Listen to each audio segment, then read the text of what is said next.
right, thanks everyone for your patience, and we can go ahead with the second presentation. All set? Good? All right. Everybody settling in? Good morning. Good morning. Well, good afternoon, actually. Good afternoon, everybody. So I'm Juan Andrés Guerrero-Saade. This is my partner in crime, Mr. Costin Raiu. It is not the first time we've gotten to share the stage at VB, which I think it's kind of exciting for us to do this together again. But in any case, I'm a big fan of VB. We're both very big fans of RS Bulletin, specifically because we kind of get to take a little more time to address some complex subjects. In our industry, it's really easy to get caught up in writing a 4-page blog post and seizing the story and saying, hey, we were the first ones to find this, and then you just kind of walk away and leave it there. And there are things that are a little more complex that are really relevant to our nascent industry and that need a little more time to treat that. Now, that's my way of kind of couching this specifically for the Q&A section, because we've written a really long, extensive paper on this subject. It's a really complicated subject, and I hope that for those of you that are interested, that you'll take the time to read it, and maybe we can shoot some emails back and forth or continue the conversation.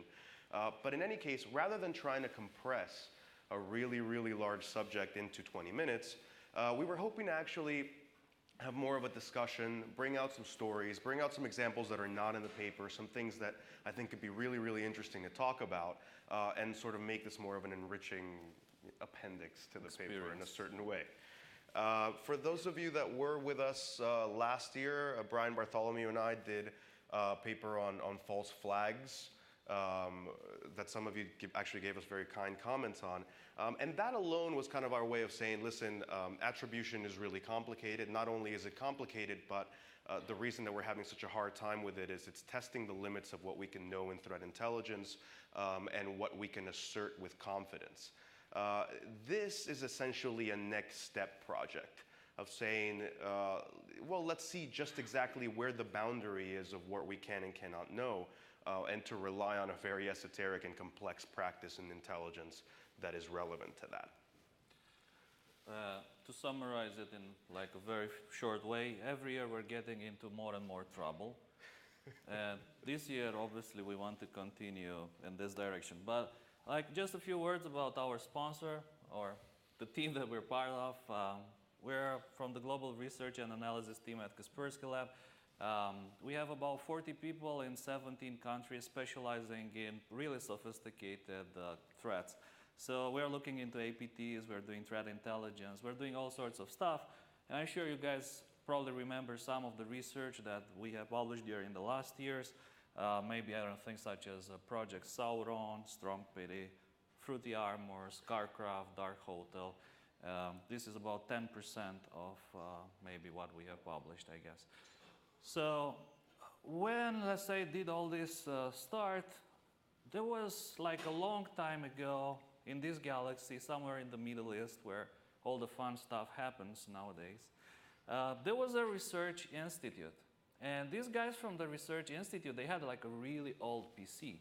And that really old PC, this is just an example, it's not this one exactly, and IBM has nothing to do with it. It was a very, very old PC. It was infected pretty much by all high-end stuff that we have seen during all these years. It had Turla, it had Regian, it had Flame, it had Animal Farm, it had Corretto, and it had maybe something else. And one of my colleagues actually found this something else. He sent me a sample and he said, dude, I think this is a Turla driver. Can you confirm? I looked at the driver, the name was perf.nw, and it didn't look like Turla to me. Do you guys know what it was? Anybody has any idea? What was it? What was it? Yeah, what was it? Paul, what was it? Can you yell, what was it? Yell, Paul, yell. What was it? Oh, I see someone with a mic. All right. Oh. It was something else. And that something else, you know, it was the first driver of equation, from the equation group that we found. And we made a signature for that and found more. We made signatures on those and we found more. And further signatures and more, and we found like hundreds of samples. But that got us kind of thinking, and we realized that why are there so many APTs overlapping on one machine? Perhaps everybody is interested into whatever these scientists research on that machine. Considering like the country profile, the geopolitical context, what's happening in the world, kind of maybe it makes sense. But also we know that APT groups watch for each other's implants on the same machine. So they are aware that other APT groups can be on the same machine. And actually, some of the best have actually developed antivirus products, an APT level antivirus products that run on their victims' machines to kick the other groups out of those machines, which is pretty cool. Or maybe we're thinking that perhaps this group is just watching what the others are doing, and they saw that all the cool kids in town are infecting this guy in the institute, and how come that we're not the cool kids? We need to infect this guy as well. So it's like just this process in which everybody ends up infecting this poor research institute. And maybe they're not doing anything, but it's just, like... APT peer pressure. APT peer pressure. Yeah. All right. So the question, of course, they were wondering, but are these groups truly aware of what they're doing there, and are they aware of each other? And do they actually, if one of them is taking something from the machine, are the others taking it as well? So that's how it all started. Right. So we talk about, we're sort of trying to focus on what fourth-party collection is going to do for our understanding of cyber operations and what our research can and cannot do. But in order to get to understand what fourth-party collection is, we basically have to go through and get a sense of the different categories of what signals intelligence collection might be. And essentially, these are categorized by the relationship between the collector and the generator of the data. So the first-party collection, obviously, we created this mythical entity we're going to call Agency A. We're also going to talk about Agency B, which is sort of like the lesser actor that gets picked on all the time. So Agency A, whenever Agency A goes and collects something on their own firsthand, that's first-party collection. Agency A has friends, other very cool agencies that share information with Agency A. That's second-party collection. Our friends have provided us with this thing. Third-party collection means, hey, Agency A either has partnerships or has access to, for whatever reason, to hosting providers, ISPs, companies that generally already possess a lot of information on users. So this is the sort of third-party collection. You say, okay, I'm part of this hosting provider. There's a CNC on that hosting provider, or there's already data about a user on that hosting provider. Obviously, Agency A can leverage that. So what is fourth-party collection? Fourth-party collection is a far more complicated thing in a certain sense. It is essentially when one group intercepts the communications or finds access in a certain way of another group that happens to be collecting on a set of victims. So by virtue of doing that, Agency A is also collecting on Agency B's victims. It's a little complicated. I know it's still early. We're going to work through this. We're going to walk through this. We're going to be fine. Take me back just for a second. It's okay. But just to keep in mind, there are two types of fourth-party collection. There's passive fourth-party collection, which is to say, I have access. Agency A is a god on the wires. They have access to all the internet infrastructure in a given region. So of course, they're seeing things that are traveling across the wire. They don't need to put their hand in it. They're just collecting, and that's enough for them to see operations that travel across those wires. Active fourth-party collection is to say, I'm running a cyber-espionage operation. Costin wants to see the things that I'm collecting. Costin pops my command and control server, and he gets access to my victims. Things like that. This is an oversimplification, like I said, long paper. You can go check it out. But essentially, that's fourth party. There's fifth party, but you have to buy us drinks after the talk, because that's getting a little too far into the weeds.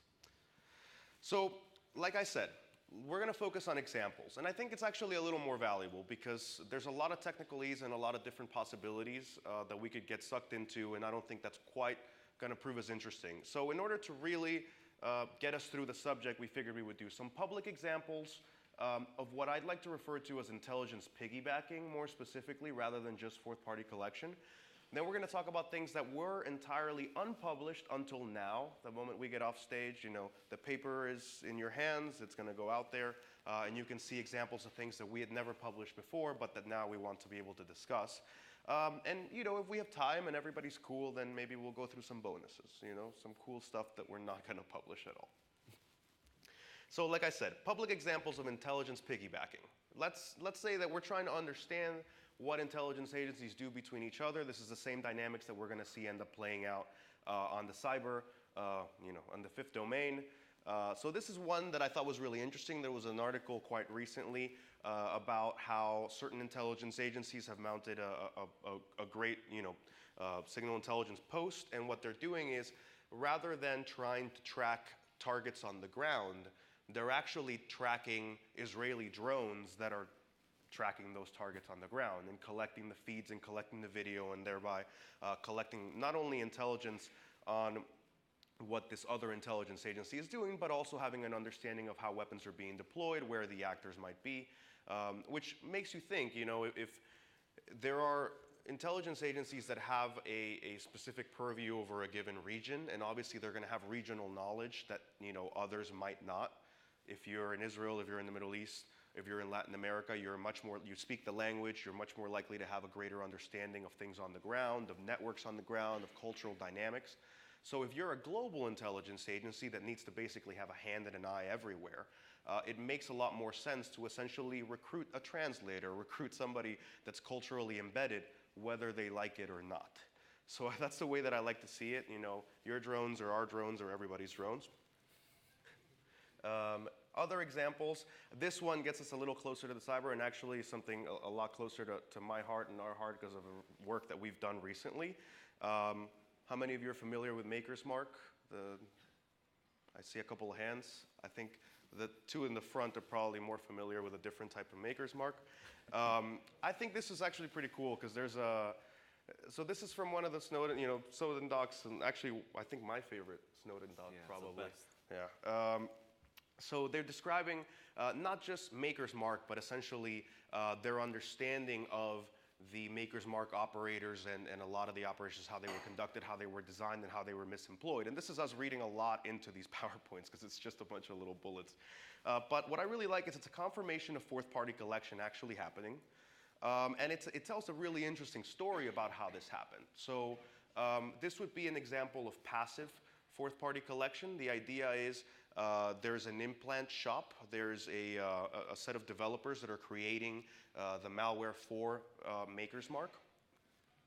They happen to be infected by the Gumblar botnet. For those of you older than I, you might remember these guys from 2007, 2008? 9, yeah. 9? Well, not too much older. And then this Gumblar malware happens to be exfiltrating some stuff, and our friends were lucky enough to say, hey, if the information's already on the wire, let's collect on them. So like I said, for those of you that might, the front is familiar with a certain type of Maker's Mark. For everybody else, Maker's Mark is actually something that you might find a whole lot more familiar, especially Paul in the back. It's actually Turla or Venom Bear or Snake. What's the Microsoft one? I forget. Oh, that's a hard one. That's a good one, yeah. Okay. And some of you might have seen our work recently on Moonlight Maze. That's actually where the name actually starts out. And if you can see, this is from the same Snowden document from Replicant Farm, which is a certain actor's AV that gets deployed along with their APT so that they can generate intelligence from victim boxes. So you can see actually the moniker alongside things like Carbon and some of those AFD.sys file names that you might recognize from Agent BTC and Turla. It's essentially, for people that have been around for that long, 20 years of the same code names. So like I mentioned, Gumblar has already infected these guys. Gumblar is already exfiltrating information on them. And our friends have decided to not waste their time and instead collect that information. And it's actually quite interesting because without ever touching the box, without ever putting their own malware in it, without ever showing their hand, they were able to collect information on the developers. They mentioned that there were things like live journal accounts, so you actually have, you basically dox the developers without ever touching their machines. So it's a very interesting dynamic of what's going on here. All right, here's another very interesting case that we saw recently. In the Vol 7 dumps, there is the case of Express Line. So what is Express Line? is a very interesting implant which is installed during a normal upgrade. So what happens here? Intelligence agency has friends all around the world, so they, let's say, give them either for free or they sell them some software which allows them to track bad people. So different agencies around the world, let's say here in Spain, are using this software to track bad people. So what do? They collect your fingerprints when you come here. So for instance, if you had an electronic passport and you came here in Spain, you could use a passport and they ask for your fingerprint. All that stuff goes into a system and there it's processed by a software. And the software, of course, makes a copy of your photo, passport, and the fingerprints. So what happens is the guys behind the expert's lane, every now and then they come with an upgrade to their friend. Hey, we have an upgrade.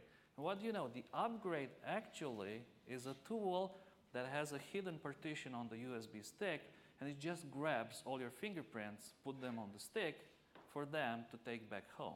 So it's like a really beautiful way of collecting all that data from the guys, you know, in the field or in all these different passport control installations.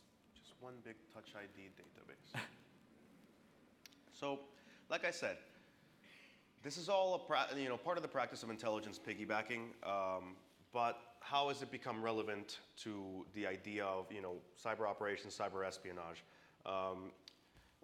We want to actually delve into cases now where our research has essentially been showing the hand of somebody else. Who that somebody else is, we don't know. We don't pretend to know. We have our suspicions. Sometimes it might be, another APT actor. Sometimes it might be some mercenary group. It might be other researchers. Who knows? But we can at least say, hey, back in the day, we didn't know how to interpret this. Now, within this sort of general framework, maybe it'll start to kind of put things into a little bit of perspective. All right, so this is one case that we have seen I think it was 2014. We were looking into NetTraveler. How many people familiar with NetTraveler? All right, pretty much everybody.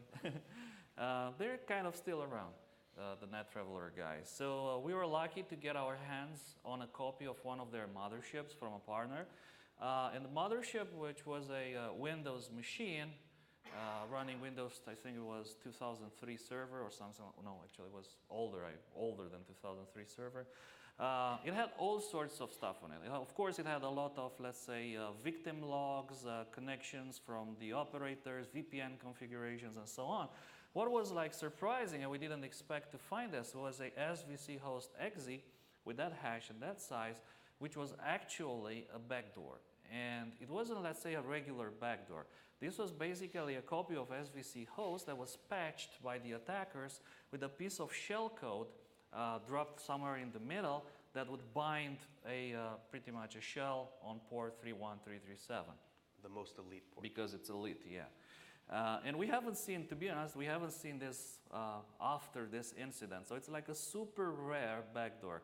We haven't seen it after this incident. And of course, you can wonder who might be backdooring the command and control servers of NetTraveler with something like this. It can be all sorts of people for all sorts of reasons. I think that my personal belief here is that the main goal was to get victim information and persistence on their mothership to understand what these guys are doing and whom they're spying on. And I think they've done it, pretty much effectively. And if you are familiar, let's say, with similar cases, we'd very much love to hear from you. You have seen something like this in your research. Here's another case. How many people remember the Crouching Yeti energetic beer Dragonfly thingy, which came back quite recently? So these guys were using a command and control backend written in PHP that was dropped on hacked servers all around the world, but especially in Russia, Ukraine, Kazakhstan. What was interesting, they had, let's say, three main scripts on the hacked servers. There was a log PHP, was a web shell, there was a test log. Basically, was not a tool of any kind, it was a log of all the victim interactions. And there was a source PHP, which was a true command and control script.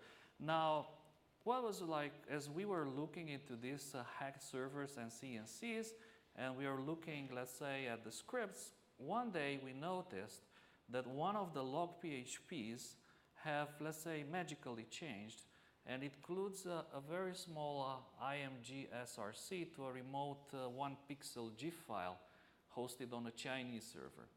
It makes absolutely no sense for the attackers to put a GIF file hosted on a Chinese server in their command and control scripts, basically.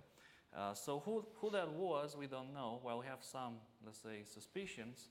But I think the idea, obviously, we like the fact that they put it to a Chinese IP address, because that was around the time when everybody was blaming China for the eclipse, the end of the world and everything. So this was another very interesting case when we saw that there are people out there hacking into APT group CNCs and putting all sorts of things for attribution or just to get all the victim information. Now, getting into, let's say, a bit of a different case, Scarcraft and Dark Hotel, this fooled us. This is one of the best cases because it shows that even, let's say, researchers with experience, and I say that without modesty, that we have a lot of experience. I'm not saying it's a good experience, just that we have a lot. And these guys, the Scarcraft guys and the Dark Hotel guys, they were both running operations at the same time. And they were doing it through a hacked website called scarcraft.net.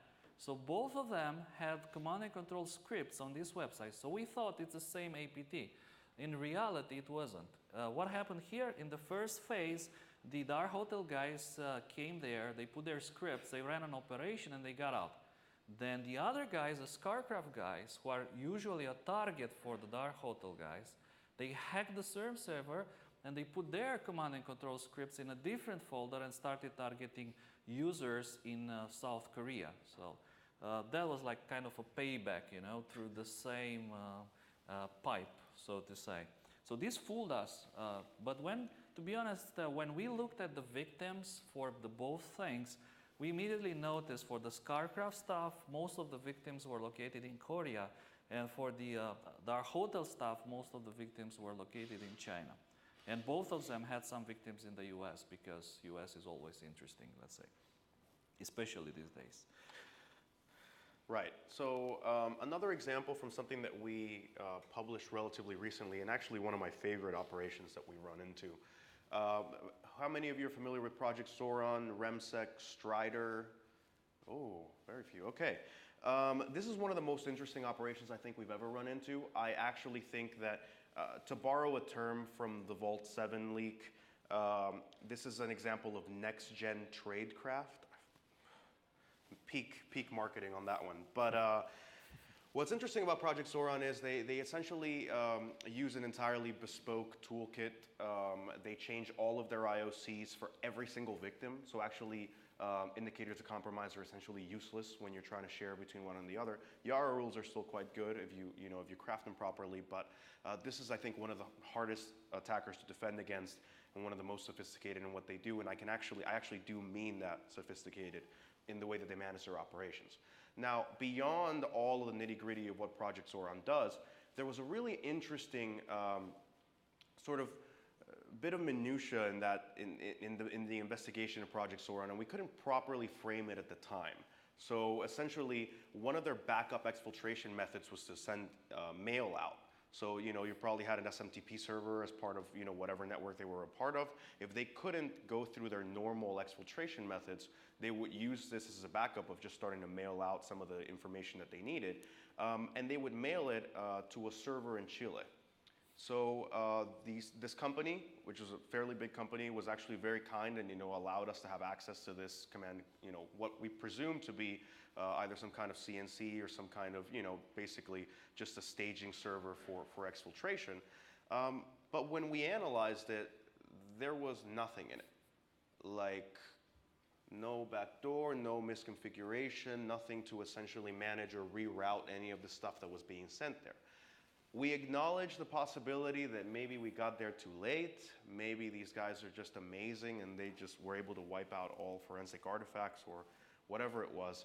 But I think that we also need to acknowledge that for an actor of that caliber, there is the suspicion that they may have been able to lift out this traffic on the wire.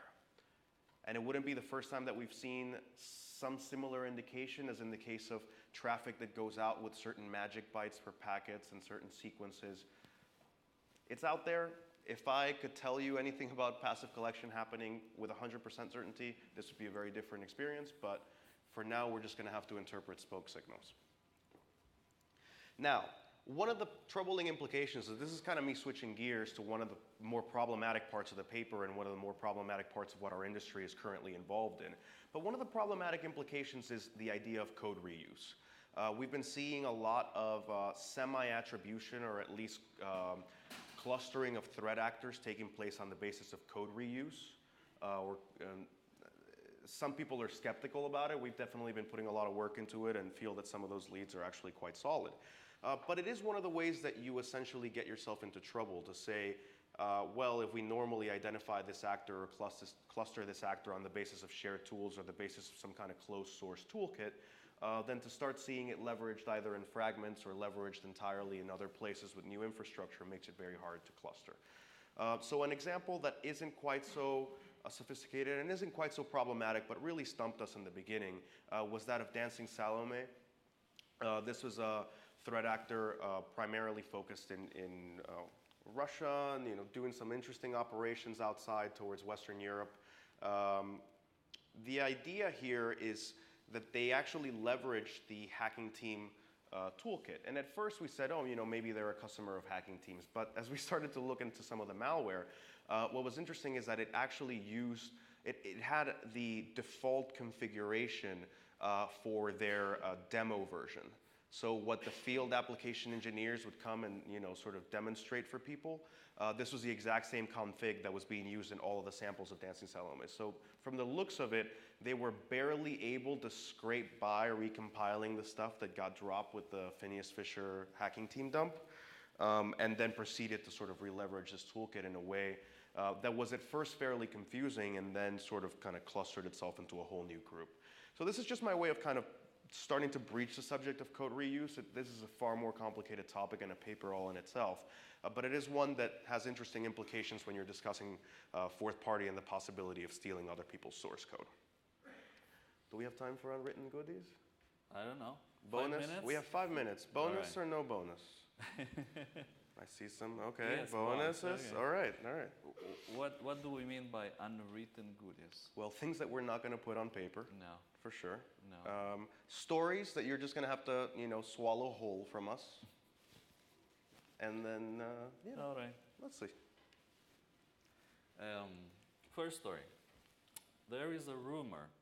How many of you remember Wild Neutron? Wild Neutron? No? Morpho, Oh, like one guy. Butterfly. Butterfly, Morpho. That was a very strange hacking group. Nobody pretty much knows who they are because, let's say, they're very good at it. But back in 2014, they leveraged a 0-day to hack into pretty much every big IT company in the US. Microsoft was a victim, Apple was a victim, Facebook was a victim, Twitter was a victim, as well as 35 other companies. And basically, let's say that a very powerful agency got interested into these guys. So they said, okay, these guys are good, let's find who they are. So they found one of the CNCs of Wild Neutron, and they saw that there were connections, the operators were connecting to this command and control server of Wild Neutron from China, which normally what you say when you see that obviously has to be a Chinese APT, right? So what they did, they leveraged their magic, and they hacked those guys in China behind that IP address to see exactly who they are, and what do you know? They were APT developers. They were Chinese APT developers who were also infected with Wild Neutron and used as a proxy by the true Wild Neutron attackers to manage the command and control server. So this is one of, let's say, the most fun examples of how deep these kind of false flag games can go. Maybe. Maybe. Who knows?